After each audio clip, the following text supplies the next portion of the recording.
Bonjour, je me suis dit qu'il était temps de tourner un book haul parce que ça fait quand même un petit bout de temps que j'ai posté le dernier et du coup je commence à avoir des livres qui s'accumulent. Surtout, vous allez voir que j'ai reçu une grosse commande. Je vais d'ailleurs vous en faire un unboxing dans la seconde partie de cette vidéo. Là, pour l'instant, je vous présente que 5 livres que j'ai reçus et commandés. Dans la deuxième partie, par contre, il y en aura, je crois, 30 ou 40, je ne sais plus. Et vous verrez, mais en fait, j'ai déjà tourné l'unboxing, mais ça fait même 2 semaines, je crois, que je l'ai tourné, ou 3, je sais même plus. Donc du coup, cette vidéo se verra scindée en deux, et la deuxième partie est d'ailleurs d'un peu moins bonne qualité. Je vais un jour essayer d'acheter une caméra qui me permettra d'éviter ces mauvaises qualités de vidéo.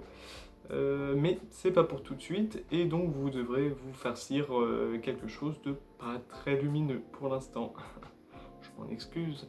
Pour commencer, le premier livre, je l'ai gagné sur une masse critique faite par le site Babelio. Alors Babelio, c'est un site très connu si vous faites un peu de chroniques et que vous lisez des chroniques écrites de romans. Moi, j'en fais des chroniques écrites et du coup, je les poste sur ce site. Et quand on poste ou qu'on a un compte et qu'on est actif sur ce site, on peut faire une masse critique. Le principe de la masse critique, c'est en gros qu'on a une liste de livres que Babelio nous propose. Et c'est souvent les mercredis qui font ça à 7 heures, alors je ne sais pas pourquoi. Mais en gros, on doit être au rendez-vous à 7 heures et on doit sélectionner plusieurs livres qui nous intéressent. Et si on a de la chance, eh bien Babelio nous contacte et nous envoie un livre pour qu'on en fasse la chronique et qu'on le lise en 30 jours. Ou alors, eh bien, on n'est pas contacté, dans ce cas-là, on ne gagne pas de livre. Mais en tout cas, sur la dernière masse critique que j'ai faite, moi j'ai réussi à gagner un livre. Il s'agit des Soucieux de François Yen. François Yen, je sais pas comment on dit ce nom. Ce livre-là, en fait, je l'ai choisi parce que c'était ma première masse critique et comme je ne savais pas trop, il y avait plein de choix et je ne savais pas trop quoi faire et quoi choisir. Du coup, j'ai un peu sélectionné au hasard, selon les titres, selon la couverture. Et je pense que là, c'est plus sur le titre que j'ai flashé, Les Soucieux. Ça peut être plein de choses, ça peut être un roman de science-fiction, de fantastique, de contemporain. Et au final, c'est un roman contemporain. On suit dans cette histoire Florian, qui est au départ vendeur de DVD, et un jour, il rencontre dans son magasin Olivier. Olivier, lui, il est régisseur d'une série télé type TF1. Et Olivier, ça tombe bien, il est à la recherche d'un assistant. Et il voit que Florian, c'est quelqu'un qui se laisse guider dans sa vie, enfin il n'a pas vraiment d'objectif, pas de passion. Et Olivier va le repérer et il va l'engager en tant qu'assistant. Donc Florian est amené sur le lieu du tournage. Le lieu du tournage, c'est une usine désaffectée. Et en fait, sur ce lieu de tournage, il y a aussi des Maliens, des réfugiés maliens qui habitent en fait dans l'usine. Et du coup, l'équipe qui s'organise pour faire cette série va cohabiter en gros avec ces réfugiés. Il va y avoir des liens qui vont se créer et une certaine envie de défendre ces réfugiés du côté des régisseurs et de toute l'équipe technique et toute l'équipe du tournage de la série. Et on va suivre tout ça. Je l'ai fini du coup. Je l'ai fini et je ne l'ai pas du tout aimé. Voilà. Je pense que c'était vraiment pas fait pour moi de base. Je vous en reparlerai pas en vidéo d'ailleurs. Je vais juste faire la chronique écrite donc sur Babelio parce qu'il faut la faire et puis j'estime qu'ils m'ont envoyé le livre donc je fais la chronique. Mais honnêtement, j'ai pas du tout aimé. Je voulais essayer parce que c'est pas du tout le style que je lis d'habitude. En fait, ça parle beaucoup d'administratif, de choses voilà, qui nous ramènent à la vie vraiment réelle. C'est intéressant parce que d'un point de vue des réfugiés, l'histoire des réfugiés, comment s'en sortir, comment s'organise le côté administratif dans notre pays par rapport à ça je connaissais pas du tout et ça m'en a appris beaucoup. Donc pour ça, je peux dire merci à ce livre déjà, mais à part ça, ça m'a pas fait rêver. Et moi j'aime rêver quand je lis un livre, que ce soit un livre de thriller imaginaire ou quoi que ce soit. Mais là pour le coup il m'a pas fait rêver, je me suis pas mal ennuyé. Voilà, j'ai pas grand chose de plus à en dire, je pense pas le ressortir dans un point lecture parce que je serais pas objectif. Je pense pas être objectif, c'est pas mon style de lecture habituel. Je me sens pas tout à fait légitime de parler de ce livre, sachant que j'ai pas aimé et que j'en ai jamais lu avant. Et je pense qu'il y a des défauts dans ce livre, et si je dis les défauts alors que je n'ai jamais lu de livre comme celui-ci, je pense que c'est pas tout à fait légitime. Enfin, c'est ce que je pense moi, donc je vais pas vous en reparler en vidéo. Sachez juste que c'est une grosse déception pour moi, mais c'est très subjectif de ce côté-là. Et je vais vite passer à autre chose pour l'oublier. De toute façon, j'ai déjà oublié la moitié de l'histoire parce que j'ai pas trouvé ça intéressant. Donc je ne suis pas objectif, mais essayez-le si ça vous intéresse. J'avais prévu de faire un book haul, déjà je viens de passer 5 minutes sur le premier livre. Yes! J'ai ensuite commandé 3 livres sur Vinted, donc en tout ça m'a coûté 5 € il me semble, mais c'est 3 livres d'un auteur que j'adore, un auteur que j'ai découvert cette année, et ça a été une énorme claque. J'ai encore plein de livres de cet auteur à découvrir, et là je m'en suis fait une grosse réserve. Je pense pas en racheter tout de suite parce que j'en ai déjà, je pense, au moins un 10 à lire.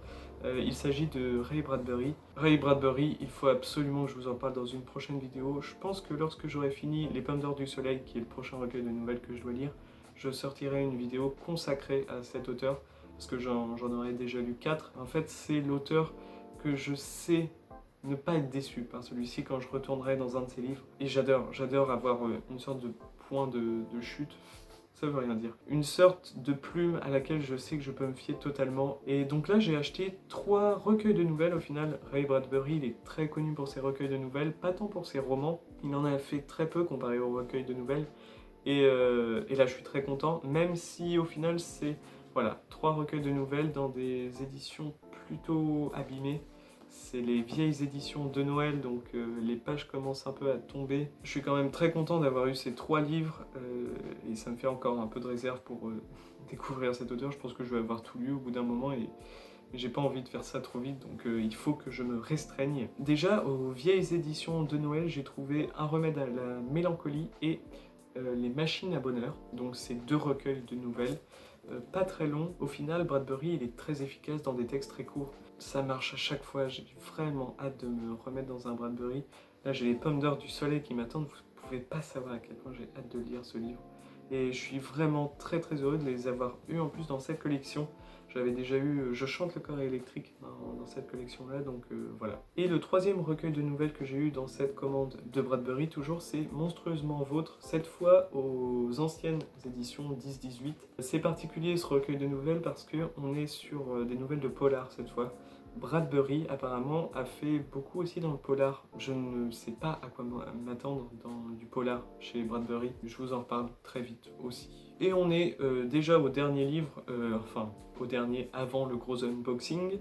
Le dernier livre que j'ai reçu de la part des éditions L'Archipel, que je remercie encore une fois, ils sont vraiment très sympas au niveau des services presse. Dès que j'en demande un, ils me l'envoient tout de suite. Et là, c'est le dernier Preston & Child qui va sortir le 4 novembre. Là, le jour où je tourne cette vidéo, on est le 27 octobre, mais je pense que je vais la sortir dans 2 mois, donc le roman sera largement sorti. Tombe oubliée, en fait, c'est la première enquête, une aventure même apparemment, pas une enquête, de Nora Kelly, l'archéologiste qui a fait sa dernière apparition dans la série Pendergast et dans le tome Valse macabre. Dans cette enquête, elle va être avec Cory Swanson, elle va s'allier avec Cory Swanson, que l'on a vu dernièrement dans Tempête Blanche, il me semble. Et là, on part du coup sur une série parallèle à l'inspecteur Pendergast. Franchement, je pense que je vous conseille quand même de lire tous les tomes de la série Pendergast avant de lire celui-ci. Si vous n'avez pas le temps et pas la motivation, ne le faites pas parce qu'il y a quand même 19 tomes dans la série Pendergast. Et je pense que les auteurs se sont arrangés pour qu'on puisse lire celui-ci sans lire les autres comme à chaque roman. Au niveau du résumé, je veux rien en savoir, j'ai envie de tout découvrir. J'ai hâte de commencer, j'ai hâte de lire et de vous en reparler. Mais avant, il faut à tout prix que je vous tourne cette vidéo où je parle de tous les livres de Preston & Child. Il faut que je la fasse, mais c'est une vidéo qui demande pas mal de travail. Donc je ne sais pas quand je la sortirai, mais il faut que je le fasse. En tout cas, Tombe oubliée, c'est sûr, je le lirai. Et puis je vous en reparlerai très vite aussi. C'est tout pour cette première partie du book haul. Je vous laisse dans la seconde où cette fois je vais faire l'unboxing de l'énorme commande que j'ai faite sur Vinted. Du coup, je vais vous laisser visionner tout ça. Alors vous ferez attention, je crois que je n'ai pas exactement la même tête. Et attention, la plus belle transition qu'on ait fait dans l'histoire de la vidéo. Impressionnant, n'est-ce pas? Donc, je viens d'avoir un petit colis qui ressemble à ceci. J'avais envie d'ouvrir ce colis avec vous, et du coup bah, je vais le faire tout de suite. C'est parti. J'ai jamais fait d'unboxing, du coup je sais pas si ça va être sympa ou pas de me regarder déchirer des trucs.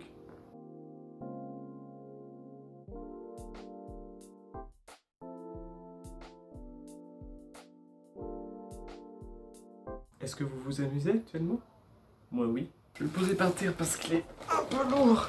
Il y a tellement de livres. Bon, je vous montre pas le petit mot parce que c'est personnel, mais regardez moi ça. C'est rempli à ras-bord de livres et je vous spoil le premier d'ailleurs. Le premier livre de cette énorme commande, c'est un Philip K. Dick, Minority Report. D'ailleurs, la couverture, je l'aime pas du tout. Je déteste, petite parenthèse, mais je déteste quand les couvertures se sont totalement les affiches de films en fait. J'aime bien quand c'est un travail d'un artiste ou d'un graphiste sur les couvertures parce que moi ça me sort totalement du roman ça. Avoir tout de suite une vue sur un des personnages principaux, j'aime pas ça. J'aime bien avoir mon imagination qui travaille quoi. Et donc c'est un recueil de nouvelles. Vous savez que j'adore les recueils de nouvelles, notamment les recueils de nouvelles de Bradbury par exemple. En science-fiction, c'est ceux que j'ai le plus lus pour l'instant. Et Philip K. Dick, j'avais envie de découvrir ces nouvelles. J'aimerais bien un jour avoir les deux intégrales. Il me semble que c'est chez De Noël, mais alors elles coûtent 100 € chacune. Du coup, ça fait 200 € les deux livres, mais j'aimerais bien avoir l'intégrale des nouvelles de Philip K. Dick un jour. Mais je vais commencer par ce petit recueil, et voilà. Oh, je savais pas qu'il était aussi gros celui-là. Il s'agit de Légende de Robert Silverberg. Alors je l'ai pris parce que c'était Robert Silverberg, mais en fait c'est pas du tout de lui, c'est encore une anthologie comme je vous ai déjà montré Horizon Lointain il me semble, que j'ai aussi à lire. Et là aussi c'est une anthologie d'autres auteurs. On a Stephen King, Terry Pratchett, Terry Goodkin, Orson Scott Card, Robert Silverberg, Ursula K. Le Guin, Tad Williams, George R.R. Martin, Annie McCaffrey, Raymond Feist et Robert Jordan. Donc en fait c'est génial parce que vous savez que je n'ai pas lu beaucoup de fantasy et du coup c'est génial d'avoir un recueil comme ça de fantasy. Il fait quand même 900 pages. Je savais pas du tout. J'ai une petite nouvelle des Annales du Disque Monde de Terry Pratchett, donc ça je suis vraiment content de découvrir. L'épée de vérité de Terry Goodkind, c'est quelque chose qu'il faut que je découvre. Les chroniques d'Alvin Feather aussi, d'Orson Scott Card, j'en ai beaucoup entendu parler. Terre-Mère de Le Guin, Le Trône de Fer de George R.R. Martin et La Roue du Temps de Jordan. Je suis vraiment super content, c'est trop cool. Je vais pouvoir peut-être me lancer dans des univers grâce à ce recueil et bah, je suis vraiment trop content en fait. Bon, je vous avais dit, je ne sais plus sur quoi, sur Instagram, il me semble que je vous avais un peu teasé cette commande et je vous avais dit que j'avais fait une énorme commande de 30 livres et que en particulier il y avait un auteur qui ressortait de cette commande. Et donc cet auteur, je n'ai lu aucun de ses livres, vraiment aucun de ses livres, je ne connais pas sa plume, si ça se trouve ça va pas du tout me plaire, mais je ne sais pas pourquoi, je suis très attiré par ce qu'il a fait. Et je crois que dans le lot là, il y a environ 10 romans juste de lui, alors que je connais pas du tout la plume. Ça peut paraître un peu bête, mais moi je sais que je vais les lire, ces romans, je vais les lire, je vais découvrir la plume, je pense que je vais quand même aimer. Et il s'agit de Bernard Werber. Je savais qu'il avait fait plein de romans, plein de recueils de nouvelles, des pièces de théâtre aussi. Et bah là j'ai une petite sélection de plein de ses romans, sauf que des fois chez Werber, enfin souvent même de ce que j'ai vu dans sa bibliographie, c'est des trilogies qu'il fait, et du coup je crois que j'ai des tomes 3, des tomes 2, et qu'il va falloir que je trouve le reste de la saga. Et là, en l'occurrence, L'Arbre des Possibles, c'est un recueil de nouvelles, 20 petites histoires sous forme de contes, de légendes, de mini-polars. J'ai jamais commencé à lire un auteur en abordant ses nouvelles, donc là peut-être que je vais prendre celui-ci. Je sais qu'il y a le livre du voyage aussi que je vous ai déjà montré, qui est très court, mais bon, ce texte a l'air un peu spécial, ça n'a pas du tout l'air d'être un roman. Donc peut-être commencer par celui-ci, tiens. Je vous avais montré que j'avais acheté différents Maxime Chatham dans mon dernier book haul. J'avais notamment acheté La Promesse des Ténèbres, qui est apparemment un spin-off de sa première trilogie de thrillers qu'il a écrite. Et cette trilogie de thrillers, eh bien, je l'ai trouvée. Le premier tome, c'est L'âme du mal. Le deuxième tome, In Tenebris, et le troisième tome, Maléfice. Voilà, je sais, je vous avais déjà expliqué que je sais à peu près quand je veux lire cet auteur, et eh bien je m'y mettrai dès que j'en ai envie. Par contre, ça sera lu en une fois. C'est-à-dire que je pense enchaîner les 3 tomes. J'aime bien faire ça au niveau des sagas, c'est enchaîner et rester dans l'univers pour pas louper des détails. Je vous en parlerai plus de toute façon quand je ferai des points lecture dessus. C'est ce que je préfère faire dans les book hauls, c'est vous montrer ce que je vais lire et les acquisitions que j'ai faites un peu pour que vous voyez qu'est-ce que j'ai comme livre, qu'est-ce que j'aime aussi, ça peut être une bonne porte d'entrée sur la chaîne. Et ensuite, je me consacre beaucoup plus à chaque roman, et c'est pour ça que souvent mes updates lecture sont hyper longs. Et comme ça, vous avez, vous avez tous les détails concernant le récit et tout mon avis plus détaillé avec un résumé, évidemment. Ensuite, c'est encore un Philippe K. Dick que j'ai trouvé, sauf que je ne savais pas que c'était le premier tome, encore une fois, d'une trilogie. Apparemment, c'est une trilogie qui est très connue chez l'auteur, la trilogie divine, et son premier tome, c'est Siva. La trilogie divine, apparemment, c'est vraiment quelque chose de spécial dans la SF et spécial dans l'œuvre de l'auteur. J'avais envie de le découvrir, mais je savais pas que Siva, c'était son premier tome. Je ne pense pas que je l'aurais acheté si j'avais su que c'était qu'un premier tome, parce que j'ai déjà plein de deuxième, troisième ou premier tome, et il faut que je lise déjà les livres que j'ai entièrement, et toutes les sagas que j'ai. Alors là, du coup, je vais pas le lire tout de suite, comme je sais que j'ai pas la suite. Bon, comme ça je vais un peu éparpiller les verbères, je vous en montre un autre, c'est l'encyclopédie du savoir relatif et absolu. C'est pas un roman, c'est pas un recueil de nouvelles, c'est un livre autre, comme le livre du voyage, une encyclopédie donc, hein. Je suis en train de feuilleter, oui c'est vraiment des définitions. Donc voilà, c'est un verbère que je lirai, je pense après avoir lu certains de ses romans, parce qu'il est un peu plus spécial, mais il reste très court, donc je pense que ça va se lire vite. Un auteur que je vous ai déjà montré précédemment dans ce book haul, c'est Robert Silverberg. Et ici, j'ai Un jeu cruel, un roman de science-fiction. J'ai pas envie de lire le résumé, mais apparemment c'est une ode à la tolérance, une critique acerbe de la société du spectacle et une histoire d'amour improbable. Je ne connais pas du tout Robert Silverberg et j'ai envie de découvrir, donc c'est génial. Ce sera peut-être mon premier Robert, c'est à voir. Un autre roman d'un autre auteur de SF, il s'agit de La Grande Guerre des Bleus et des Roses de Norman Spinrad, je ne sais pas comment dire. Cet auteur de SF, il est très connu, c'est un des grands auteurs classiques de la deuxième moitié du XXe siècle en SF. Et donc dans La Grande Guerre des Bleus et des Roses, apparemment on va parler de guerre, de populations qui vont se battre sur une planète qui se nomme Pacifica. J'ai très envie de découvrir cet auteur que je ne connais pas du tout, c'est mon premier de celui-ci et hâte de découvrir. Un roman de ce même auteur, il s'agit de Rêve de fer et là on est sur une uchronie qui parle de la Seconde Guerre mondiale et notamment de Hitler. Et si, écœuré par la défaite allemande en 1918, Adolf Hitler avait émigré aux États-Unis. Il s'était découvert une vocation d'écrivain de science-fiction. Donc, ouais, une uchronie encore une fois. Et le dernier roman de cet auteur que j'ai commandé, c'est Bleu comme une orange. On va partir apparemment sur une apocalypse écologique. C'est un sujet qui m'intéresse. J'ai hâte de découvrir cet auteur de toute façon, donc il y en a un des 3 là qui va y passer très vite. En fait, c'est pas du tout le dernier de cet auteur, il y en a encore 2. Ici, j'ai Deus Ex du même auteur, donc un livre de moins de 200 pages, une critique de la religion. Il me semble que j'avais regardé un peu le résumé. Et alors, c'est dans les éditions de Noël. C'est ces vieilles éditions que je ne connaissais pas avant. Comme il est court, c'est peut-être par celui-là que je vais commencer. Je sais pas. De toute façon, il y en a tellement à lire. Et pour le coup, le dernier roman de cet auteur que j'ai commandé, c'est Le Printemps russe, qui est en 2 tomes. Et apparemment, c'est 2 tomes de 400 pages.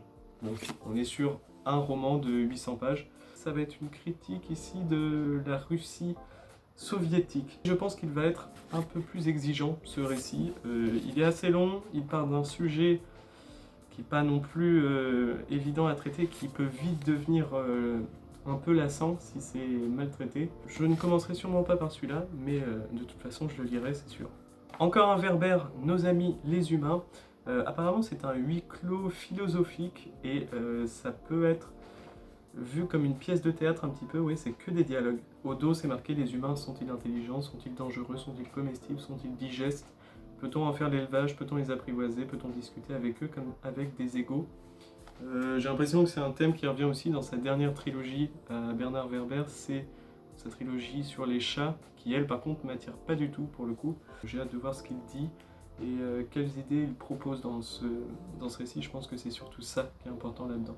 Encore un Robert Silverberg dans les éditions j'ai lu, les anciennes éditions j'ai lu un peu moche. C'est L'oreille interne. Ça je vous en dis pas plus parce que j'ai pas envie de me spoiler, surtout qu'il est très court. Je pense que je vais le prendre un moment, je vais le lire sans rien en savoir. Le dernier Philippe K. Dick que j'ai commandé, c'est Les clans de la lune Alphan. Apparemment c'est aussi un grand récit de cet auteur. Je pense que j'ai à peu près tous ses romans les plus célèbres à part... mince, comment il s'appelle? Ubik. Je vous ai déjà beaucoup parlé de cet auteur sans vraiment l'aborder puisque je n'ai lu aucun de ses livres. Bon, ceux-là je vous les présente en même temps parce que je connais pas du tout l'auteur et là c'est j'ai pris un risque parce que je sais pas si ça va me plaire du tout pour le coup. Il s'agit de René Barjavel, j'en ai deux. La Charrette Bleue, apparemment c'est plus un récit autobiographique, donc je sais que je vais pas commencer par celui-là. Mais dans Colombe de la Lune, on va suivre Colombe qui sera le premier homme à poser un pied sur la Lune. C'est un roman très court et ici j'ai voulu prendre l'autobiographie parce que je voulais en apprendre un peu plus sur cet auteur. Je pense que j'ai besoin de ça avant de me lancer dans Barjavel, avant de me lancer surtout dans ses grands romans, La Nuit des Temps et Ravage, qui eux sont extrêmement connus et pas mal appréciés. Je sais pas, j'avais envie d'aborder plus son aspect autobiographique. En plus le livre était disponible donc je l'ai commandé. Et ensuite si je vous parle de Isaac Asimov, j'ai commandé un livre de cet auteur. On pourrait se dire que c'est le premier tome de Fondation, sa série extrêmement connue, extrêmement appréciée, ou encore du cycle des robots, même chose, deux séries de SF extrêmement révolutionnaires. Et en fait, c'est pas du tout ce que j'ai pris. Il faut savoir que Isaac Asimov a aussi écrit des nouvelles et des romans policiers. Notamment, il a écrit un cycle de romans policiers. C'est le cycle du Club des Veufs Noires, et ici j'ai le deuxième tome. Retour au Club des Veufs Noires aux éditions 10-18. Je suis hyper surpris en fait, je savais pas, quand j'ai commandé ce Asimov, je savais pas que c'était un roman policier. Ça peut être marrant de commencer par celui-là, mais je pense pas faire ça. Je préfère aborder son œuvre quand même par le côté SF et pas ce côté policier. Je savais pas en commandant, mais voilà. Maintenant je l'ai, c'est cool, je sais que je le lirai un jour, mais pas tout de suite. Je préfère commencer par Fondation, je pense, ou le cycle des robots. Bon, et bien je vous montre les derniers Werber que j'ai, enfin les derniers, il y en a plein quand même. Je vous avais dit, c'est une énorme commande, hein, mais je suis trop content d'avoir autant de livres à lire. Moi, ça me plaît toujours de recevoir des livres, de toute façon. Bon, par contre, j'ai pas regardé les résumés, j'ai juste commandé les livres. C'est un peu un réflexe idiot de ma part, mais j'ai voulu faire comme ça, parce que Werber, je pense apprécier. Je commence par vous présenter la trilogie complète que j'ai de cet auteur, la seule que j'ai complète.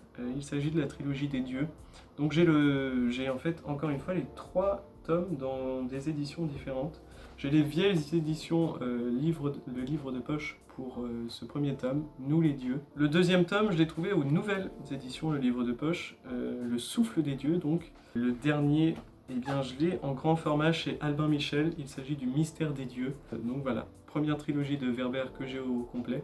La trilogie la plus connue de Werber, il s'agit de sa trilogie sur les fourmis. Et moi, qu'est-ce que j'ai fait? J'ai pris le 3e tome, La Révolution des fourmis.